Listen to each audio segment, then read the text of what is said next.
Hello, and welcome to the GRACED podcast, where we talk about how we can infuse more magic into your everyday life through rituals, wellness, tarot, astrology, and today, manifestation. Today's guest is Laura Chung, podcast host, Reiki master, and author of How to Manifest, Make Your Dreams a Reality in 40 Days, which, by the way, we are doing a giveaway of both the book and the How to Manifest journal to a winner who leaves a podcast review on Apple Podcasts and follows us on social media. Winner will be chosen next Wednesday from today's air date. So check us out on social media and follow us there for more updates. In today's episode, Laura and I talk about manifestation, but also what could be blocking you from truly manifesting what you desire. This can come up as blocks like scarcity, sabotaging opportunities, and beliefs that could have been passed down from generational trauma. As Laura and I are both first generation having immigrant parents, we touch upon this in this episode. We also talk about harnessing the power of your emotions and how emotions can be the missing ingredient to manifesting. I also wanted to update you on an upcoming 2-series workshop that I am hosting on July 1st and July 8th. An intro to tarot workshop for week 1 and train to be a tarot reader for week 2. If you buy tickets for both, there is a discount. So come to both workshops or just one. I would love to see you there and talk all things tarot. You can get your tickets at tarot-training.mysticmondays.com. Now let's get into the episode. Hi, Laura. Thanks for being on the podcast. Thanks for having me, Grace. Yeah, definitely. So I know that you've written a book called How to Manifest, and I just wanted to talk more about that and how you would define the manifestation process.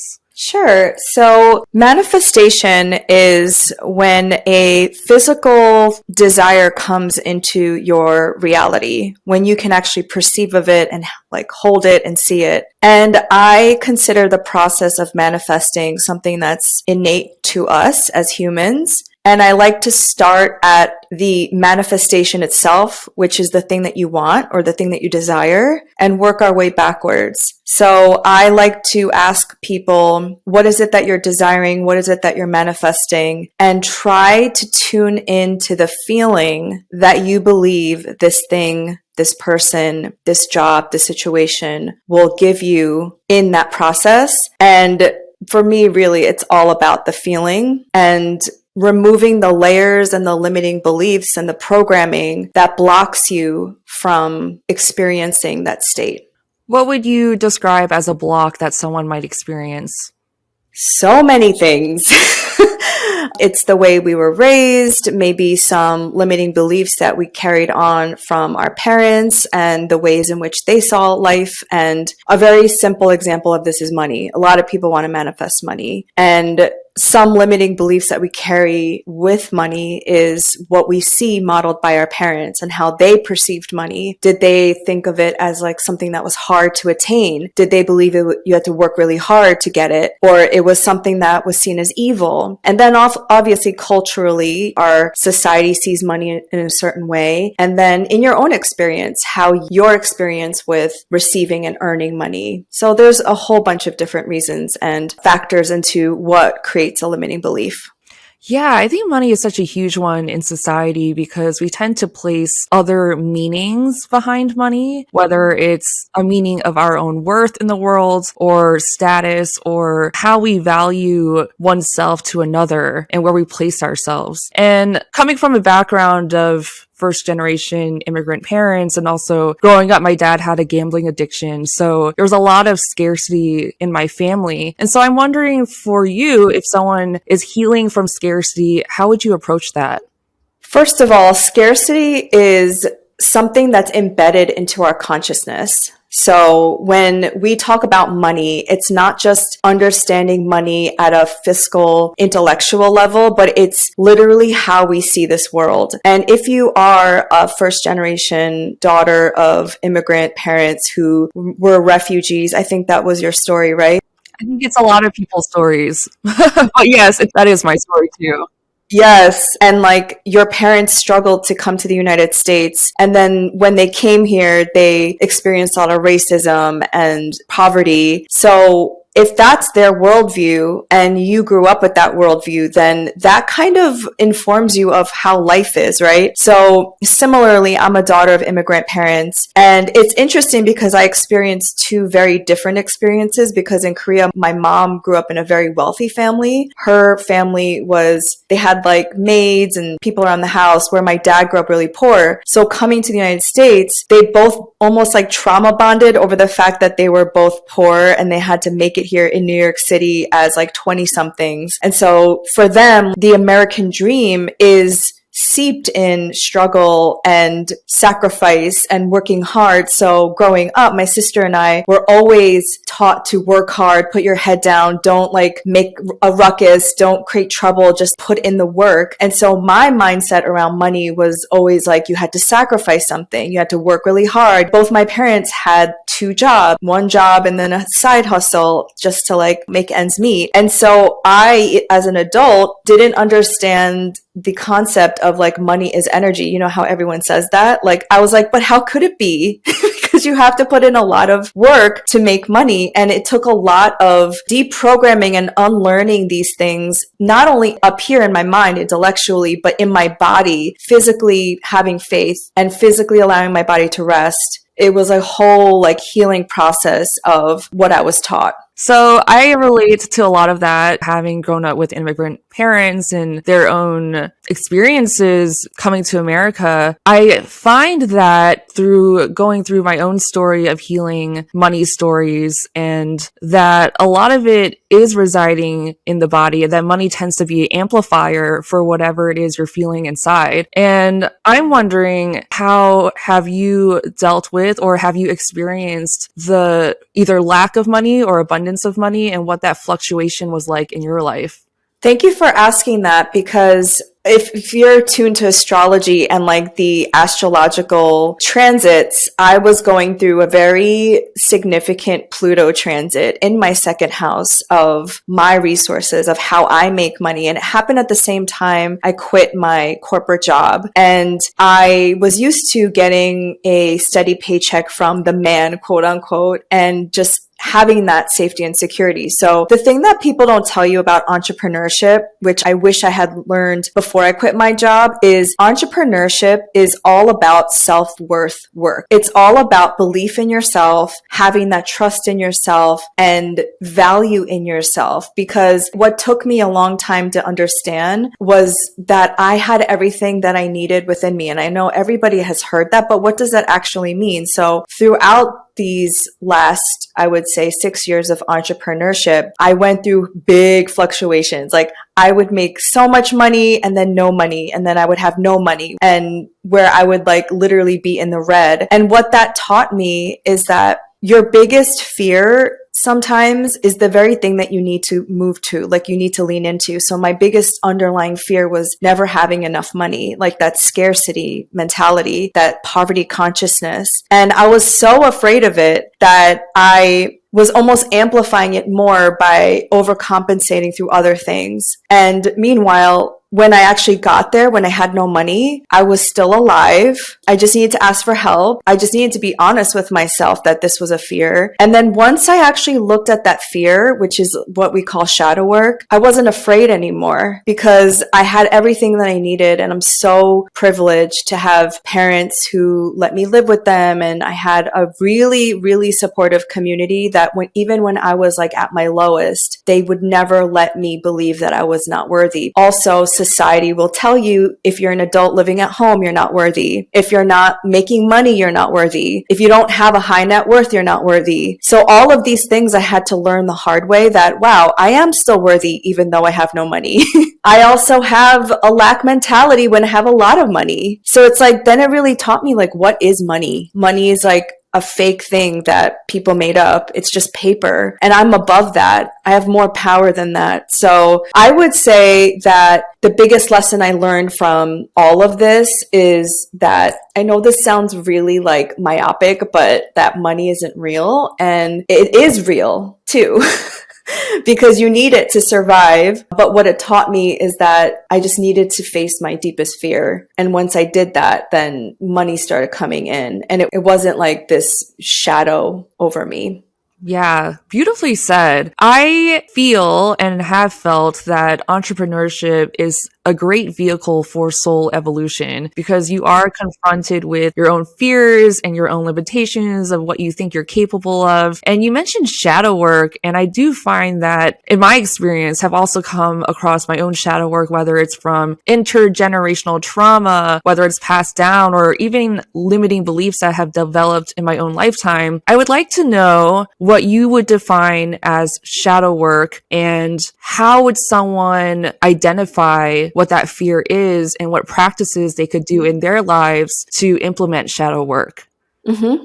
So actually, I have a whole chapter around shadow work in my book. It was a term coined by the psychologist Carl Jung, and it's really those things that we repress in our unconscious mind, and how you can know very quickly what it is, what content is there lurking, is what you're triggered by, because what you're triggered by is just your shadow trying to come up to be like, hey, I'm here. So anytime somebody would talk about money, or they would try to, I don't have these examples now because I feel like I've healed them, so the triggers don't come up as fiery anymore. But whenever somebody would talk about money, I would get triggered. And I mean like body triggered. My body would start to get hot and sweat. The hairs on the back of my neck would come up, and I would just get fight or flight. Your body wants to protect itself. So how you can know what your shadows are is what you're triggered by. And then instead of reacting right away, you take a moment, a pause, and this all happens in like very few seconds, but you take a pause and you say, oh, that's my trigger. And the fastest way to know what your shadows are is to spend a weekend with your family.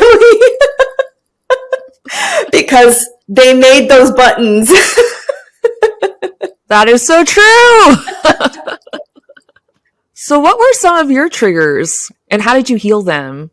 My biggest triggers were being a certain age and not getting married. It was usually also depended on the person that said it, usually my parents or like family members, because the underlying feeling was, oh, I'm not good enough. Like, you're not accepting me for who I am. So the actual thing that they would say is, oh, you're still not married, or you don't have a real job. And so those would be the things that they would say. And my trigger points were, oh gosh, I'm not good enough, or there is something wrong with me. Because if you're not triggered by them, then you don't care. But because you care, you get triggered by them, because it's an underlying insecurity that you have that you're just trying to raise up. So what I started to do with doing shadow work is, if I'm really confident in myself, then why does this bother me? Oh, there still must be lingering feeling like I'm not good enough. So what is that? So I had to really look at myself and say, if I really love myself, then this wouldn't matter to me. So there's still some healing I need to do there. And now when they say these kinds of things, it doesn't bother me at all. I'm just like, okay.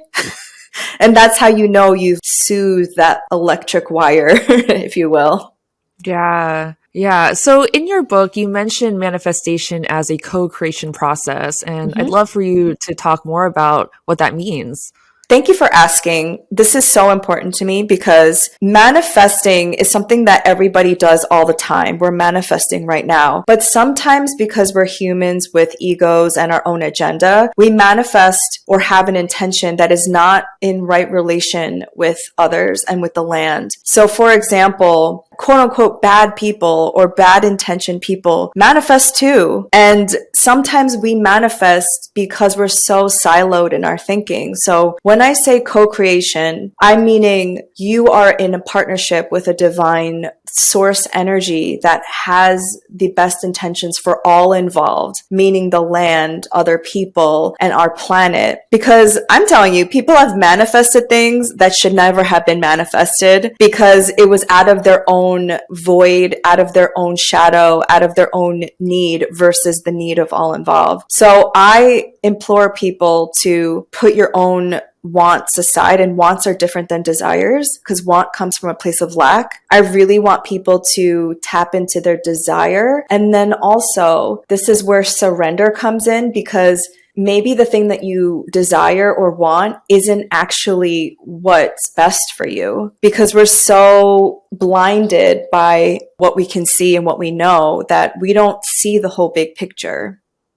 I love that. I love that you're pulling in different energies, because it's not just what you want solely for yourself. Like, what you want is also affecting the people around you. And so having that intention for whatever outcome to benefit everyone involved or everyone around you, or for the highest good of everyone involved, I think that's a really great practice to call in when manifesting. And also might manifest faster because you're combining that desire with perhaps the other energies that want to manifest the same thing. I always say I am surrendering this to the highest good of all involved. And if not this, then something better.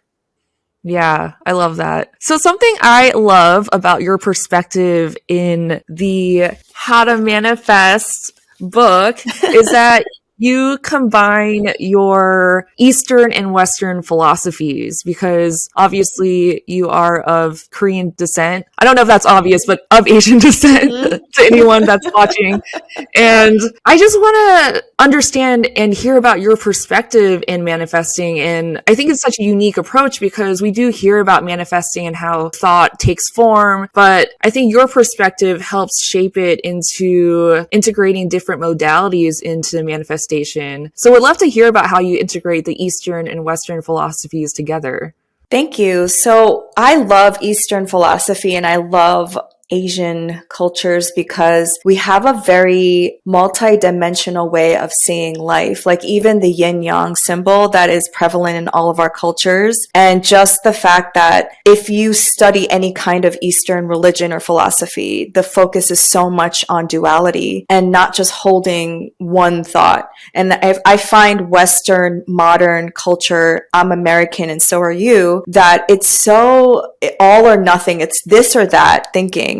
It's like a binary way of thinking, and I just don't believe in that at all. I think multiple things can be true at the same time. So for me, I have to incorporate my Eastern mind. You know, I don't know if you saw the show Beef, but the main character says that Western therapies don't work on Eastern minds. And that's so true because I got my degree, I got my master's in psychology, and I totally respect that lineage. And I'm so grateful that I got to have that education. But it's really just one way of seeing things. Whereas like spirit and nature is so, it's like neurodivergent. It's like multidimensional, and we are multidimensional beings. So I just felt that manifestation is, again, co-creation. There's not just one way of doing it. There's just not one pathway of doing it. And for me, that's why I try to put the onus on the person to figure it out on their own. Like I give tips and practices, but how you manifest might be completely different than how I manifest. And so it's a journey on learning about yourself. And I think that's why a lot of people like this practice, because it's ultimately about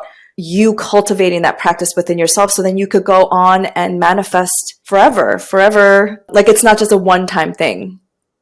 Absolutely. And I find that there's different ways of manifesting. And I feel like the more aligned that you are with yourself, it tends to happen instantly. Yes. You know, you could get that email, or you could walk around the corner and someone offers you whatever you were looking for. So you mentioned 40 days in your book, and I was wondering why 40 days, and if you could break down that 40-day process. 40 days is something that I learned in my training in Kundalini Yoga. There's books about 28 days, 30 days, but 40 days is the time to break down a habit and create new ones. And so what we're trying to do here is manifest something differently than what you're currently experiencing. We're breaking a pattern. We're breaking a cycle. We're interrupting something to create something new, right? That's manifestation because we're creating all the time. And so you need a specific amount of time to cultivate a habit. So 40 days to me seemed like enough time where it wasn't like 3 months, because I know people are impatient and they want results fast, but it seemed like enough time where we could create some new neural pathways, where we can start to create a habit. And so that's where the 40 days comes from. A short interruption to remind you of the upcoming 2 series workshops that I am hosting on July 1st and July 8th. An intro to tarot and train to be a tarot reader. There is a slight discount if you buy tickets for both, or individual tickets if you just want to come to one. Either way, would love to see you there. You can get your tickets at tarot-training.mysticmondays.com. Yeah, and I love that you mentioned that sometimes there is an impatience, and that going back to what you said before of that difference between want and desire. And even when you say those words, they have a different energetic vibration. The wanting with the lack, and the desire with your passion and inspiration, and going after the things that you truly want to manifest in your life. It's funny because when Pluto moved into Aquarius in my personal natal third house, I started getting really interested in the etymology of words. And even writing this book, I define what manifestation means, because we throw these words around and we don't even know what they mean anymore. And so when I looked up desire, the Latin word of desire means from the stars, and the root word of want means to lack. So when you want something, you notice something's not there. And so it's already inherently coming from a place of lack. Whereas desire is you're inspired by something that's brought down from the heavens. And so you're receiving some kind of inspiration and download. It's kind of like the star card in tarot, you know? So I would really ask people, if you're listening to this or watching this, no judgment, but just ask yourself with curiosity, is this a want? Is this coming from a place of lack? Because people will ask me all the time, I want to manifest my soulmate. It's the number one question. And how do I get my soulmate really fast, right? And I say, okay, I totally understand, but ask yourself, is this coming from a place of lack or a desire, an inspiration, you're ready to receive love in all of its forms? You're ready to open up and have unconditional love. Do you have love for yourself? Do you desire to spread that love to other people? These are just some questions to ask yourself. Yeah. And so with that wanting, I think combined with that impatience of wanting something to manifest really fast, I feel like there's something in divine timing and the unfolding of that desire to naturally and organically manifest in the way that's for your highest good. Because sometimes if you get that thing right away, you might not be ready for it. So true. Oh my God. Which is why I believe that the time it takes is the time you need to prepare for the thing. So I trust the divine timing so much, because there were times in my life where there were these big opportunities or the love of my life showed up and I just wasn't ready for them. And I self-sabotaged that so badly because I wasn't ready. And if I had done a little bit more reflection and introspection of what it really was that I desired, it might not have even been that thing. But again, that's why I start with what it is that you desire first. And what is the feeling? What is the emotion you're trying to manifest? So when people say, I want a soulmate, really what they want is validation from somebody else that they're worthy and that they're valuable and that they're wanted and that they want to be loved. So instead of trying to project that out to the other person, can you give that to yourself now? And that's the work, because something that I always hear in the manifestation community is you don't manifest what you want, you manifest who you are. So you need to just love yourself first, because then you will be a vibrational match to the person who is aligned to you. I know some of this sounds very like fluffy, but it's true. Yeah. So what if someone doesn't know how it feels to have what they want? How do they tap into that feeling? Oh, so when I've been healing my scarcity and poverty consciousness, this was a very simple exercise that I would practice. And now it's like Taurus season here in the Northeast, which is like such good energy to do this. I would sit outside under a big tree and I would ground myself and I would ask Mother Earth to help me feel what it's like to feel abundant in my body. And I would just sit there until I felt it. And what abundance feels like for me personally in my body is peace, groundedness, a foundation, my roots firmly planted into the earth, and just like this like calm that everything is always working out for me, even when it doesn't seem like it is. That's what abundance feels like to me in my body. So now when I feel abundant, I know it already in me. So if you want to maybe invoke some of these elements or ask your spirit guides or ancestors to help you, or just remember a time in your past when you felt that emotion. If you've never felt rich, try to cultivate that. When do you, in your experience, feel rich? Do you feel rich when you get to rest? Do you feel rich when you get to take a bath or drink a glass of champagne or laugh with your friends? Like there's different ways to cultivate it without the physical presence of it right now, because you can tune into the energy, the emotion of it now. Yeah. Oh, that's such a great practice to try. Mm-hmm. If anyone tries it, definitely let us know how that goes. You know, what I'm hearing from you also is that there is an innate sense of trust when you are coming from a place of desire. Whereas I feel like with a place of wanting and a place of lack, there is that impatience in that it has to happen right now. And so it feels very conditional when you're calling in whatever you want to manifest. And so with that sense of divine timing, patience, trust in that it's going to happen, there's this sort of unconditional love that is emanating from your body to bring it through into fruition. Yes, and there's nothing wrong with wanting, because we all want, right? We always notice lack. We're humans. But it's just to tune your awareness into what that's telling you. So I only know this because I used to work in private equity. I used to work in finance in New York City, and I used to make a lot of money in my standards. And I had a really nice apartment. I had really nice things, but I always felt lack. I always felt like there was never enough. There was never enough money. There was never enough anything. So I know what it's like to have and have really nice physical things. So what was that void? What was missing? What was that lack I was feeling? And why wasn't any amount of money making me feel rich and making me feel good? And that was my internal journey. And what I realized was not living a fulfilling life, a life where I felt I was living my purpose, that there was something deeper and enriching and nourishing about my life at the time. So really, I think wanting is just information for you to work with. What is that lack? What are you missing?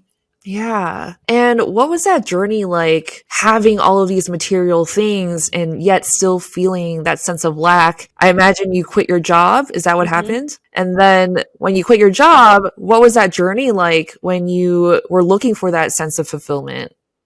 There's a Jim Carrey quote where he says, I wish everybody could rich and famous to realize like that's not the answer. But I think for some people, they really need to go down that journey to see it themselves, like me, because I think the biggest thing is when I realized, oh, I did everything that my parents wanted me to and what society wanted me to. I was like a filial daughter, and I found my millionaire fiance husband kind of type, and we had the mansion in the Hamptons and the apartment in Manhattan and the cars and everything like that. And I had never been so alone in my life. I've never felt so depressed in my life. And that was kind of also the beginning of my addictions, my addiction phase, because I was, again, just trying to fill a void. And so when I finally decided that I needed to change my life, I was just relieved that I didn't have to work so much and that like I didn't have to be attached to anything. So I got rid of my apartment and decided to be nomadic. I was traveling around Asia at the time. And I was just so grateful that I got to learn things that I had always dreamt of learning, like yoga and Reiki and astrology. And it just started making sense to me. And I started feeling better. And I felt more connected to myself and to the world and to nature. Meanwhile, I definitely wasn't making money. I had no idea what I wanted to do, but I think that in itself was an initiation in order for me to just, again, trust that I was being taken care of along the way. Little did I know at the time that I would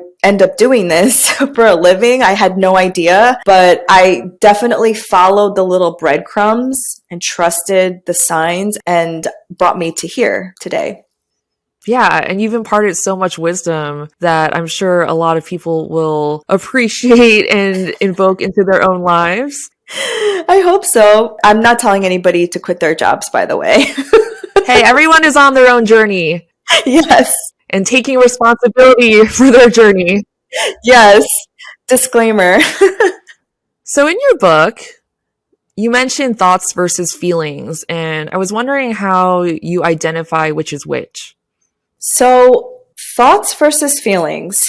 Our minds are wired for survival. And I think our minds and what we know from the past can be the biggest hindrance to our manifestations, because we oftentimes manifest from a place of what we've known and what we've experienced versus trusting in the unknown, versus trusting in our feelings and our intuition. And this is where we kind of have to like circuit break sometimes, because our minds, again, want to be safe. And so we'll default to situations where it's like the devil, like the situation that the job that you hate, or the partner that this relationship isn't going anywhere. So you stay because it's safe and it's something that versus taking a risk into not knowing, not having a plan, but you feel deep in your gut, this is what you need to do. And that's all you have, is that trust in your gut and your intuition, and the rest will kind of unfold. So I would say you definitely need both, because we definitely need our minds to help us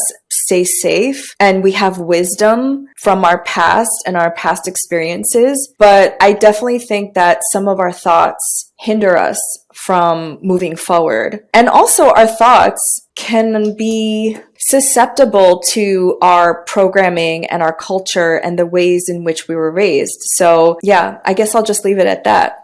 Yeah, definitely. There's so much external things that can affect our thought process and also how we feel. And I think a lesson that I'm learning more and more is just how important my feelings are, because my feelings matter. And I think a lot of times in my upbringing, the conditioning was about how my feelings don't matter, or it's what I perceived. But I feel like when we're feeling that feeling, because you mentioned that in the manifestation process, that you can actually use your feelings as fuel for you to then manifest what you want. We manifest based on our emotions, which is kind of messed up, because like you said, a lot of us were taught not to be emotional people. And it's interesting because it took me such a long time to fully embrace the spectrum of emotions, and none of them are good and none of them are bad. They just are. Like when I feel incredible rage and I just want to like punch something or someone, and I just want to like tear everything down and burn everything down, that's seen as like I'm bad or I'm a rage machine. But why is that any worse than being happy? Happy is also an ephemeral emotion. It's not forever. It's just temporary, right? But these emotions are like energy that move through your body. They say emotions are energy in motion. Like you have to feel them to move them through. And I think the reason why we repress them is we're afraid of them. We're afraid of what what they mean to us. And we have to be honest with our feelings because they will give you the information that you need. I agree with that. I think feelings are just another way your body's communicating with you. And also, it does help to think of feelings as impermanent states. So it's okay to feel angry if you're feeling angry. And what is that expressing to you in the moment? What is your anger trying to tell you? And how are you shifting that anger into something else? Not that everything has to be productive necessarily, but I do find anger as an emotion does tend to be fuel to change something. I find anger to be the most powerful motivator of change because if you're not angry about something, then you would just be complacent. You would just accept everything and you would just sit down and whatever. But anger is you noticing something's wrong, something's like unjust. So you have to create change in order for you to make it better. Exactly. And I feel like anger is very tied into action. Because you can feel a dissatisfaction with something, but that doesn't necessarily mean that you're going to take action to create that change. But when people are really feeling anger and that fire in their body, they're ready to take action into that direction. It's like the fire element. You need the fire element to move things forward. If we were just like sitting around all day, then nothing would change and nothing would get better. And I think anger is super powerful. I think also feeling sadness and grief is really important. Allowing ourselves to grieve and release and regenerate and transform. And all emotions have a place in our experience.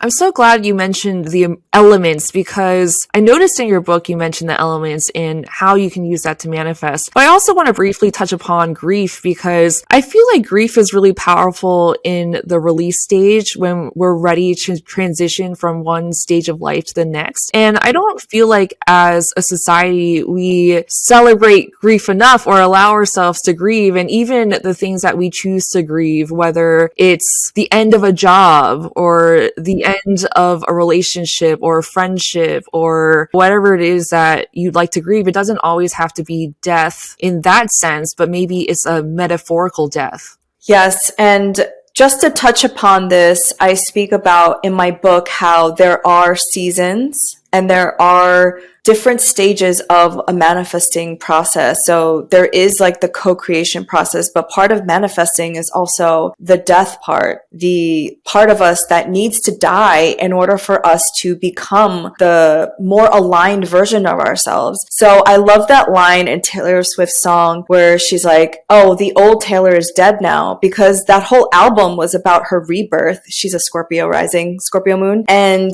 that I feel we need more of that energy. We need to be able to allow parts of us to die and grieve, because the Laura 10 years ago, the Grace 3 years ago is hopefully not the same today. Like you've shed parts of yourself and you need to do that in order to co-create something differently. And there's nothing wrong with being sad about my 20s and my 30s and things that I'll never be able to do again. That's all part of the transformation process. So we need to have that step in order for us to rebirth something new, because again, you don't want to keep manifesting the same things. Yeah. So since your book is all about manifestation, what are some of your favorite manifestation techniques? Ooh, my favorite manifestation techniques.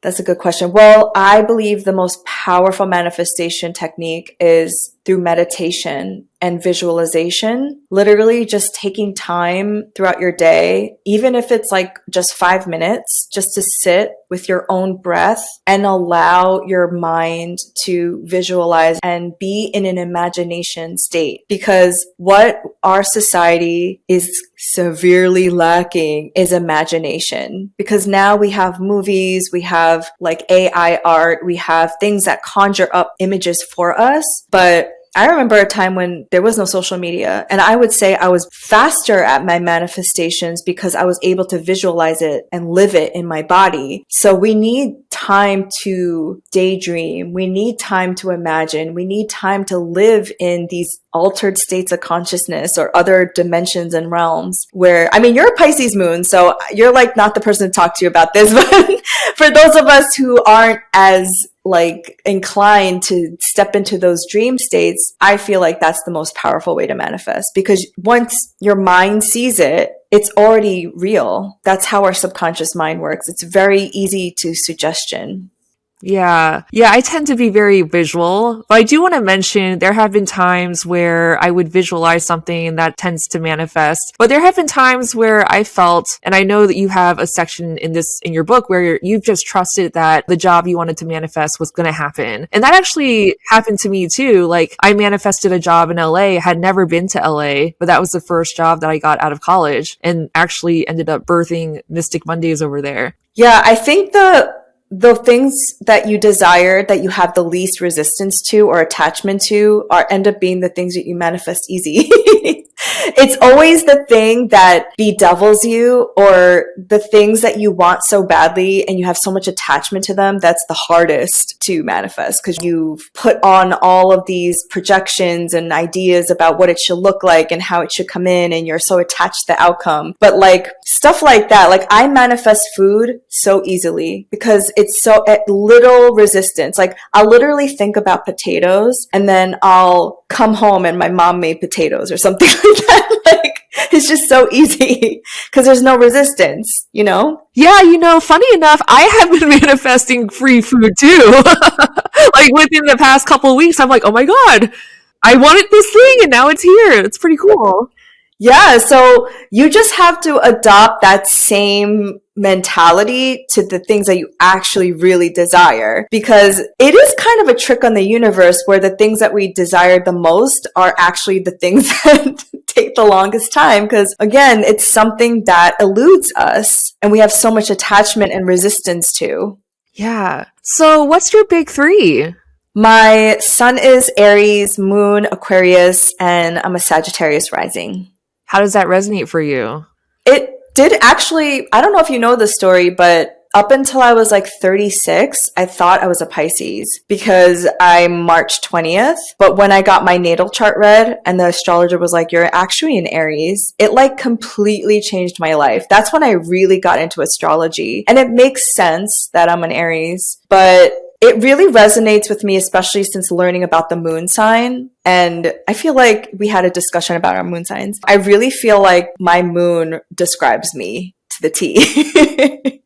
I do get Aquarian energy from you. And when we first met a few years ago, I do remember you telling me that you thought you were a Pisces for a while until an astrologer had revealed you're actually Aries. But I feel a lot of fiery energy from you as well. Yeah, I have a nice little stellium of outer planets in Sagittarius in my first house. So yeah, so my sun is in Aries and Sagittarius, and then I have a stellium in Libra in my 11th house. So fire and air with a little bit of water. Cool. So if you had any advice for your younger self, what would you say? I think we also talked about this, right? We asked each other this the last time we saw each other. Honestly, just keep going, because honestly, I was always that rebellious person. I really did live out my teens, 20s, and 30s to the fullest. Like, I can say that I did everything that I've ever wanted. I manifested big things. I got my heart broken, fell in love, traveled the world, lived abroad. And I would just say to myself, don't listen to anybody but your instincts. Like, don't listen to anybody but your intuition, because anytime I would listen to somebody else, including my parents, it would make me so miserable because I wasn't being authentic to myself. So if that's not Aquarian, I don't know what is. It's like you really have to listen to your authentic voice. Yeah. And I feel like the Aquarius moon is also about feeding into your individuality and how that nourishes you to be your unique, eccentric self. Yes, the weirdo within. Love it. So, would you like to do a tarot reading? Yes, would love one. Okay. So, I'm going to pull one card for you and see what comes up. Okay. You've got the Eight of Wands. Yay! So I know Laura also knows tarot, so she knows exactly what this means for her. But Eight of Wands is all about that forward momentum, and I feel like also breaking ground. So if there was any stagnancy that you were feeling, this is definitely the go ahead to charge along. Yeah. It's one of my favorite cards in tarot. It's a Sagittarius card, so I'm like, yeah. Yeah. You know what's unique? So Laura and I hung out like a month ago, and she did a tarot reading for me with my own deck, which like was a really unique experience because not a lot of people have done that for me before. And something that was really cool about how Laura reads is she reads the tarot cards with their astrology sign. So I was wondering if you could speak to that and your way of reading.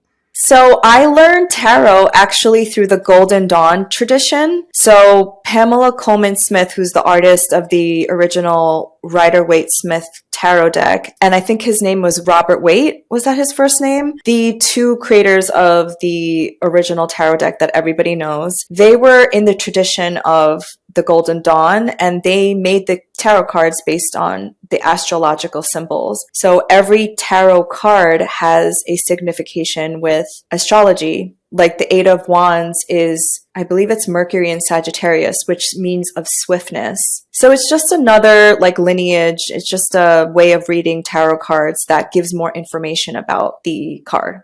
That's amazing and super cool. Yeah, it's super cool. So thank you so much for your time, Laura. This was such a great, insightful conversation, and I feel like you're so full of wisdom, and I just so appreciate you being here. Thank you so much, Grace. Thank you for creating this platform and sharing your wisdom with us. Amazing. Bye. Bye. Thanks so much for tuning in to today's episode with Laura Chung. I am so grateful for Laura's direct, honest, and authentic way of sharing her guidance, insights from her own life, and how she distilled her life experiences in a tangible way for us to grasp. In 40 days, actually. As a reminder, you can win both Laura's book and journal, How to Manifest, by leaving a podcast review on Apple Podcasts and by following us on social media. Links will be in the show notes. As always, sending you so much grace today and every day.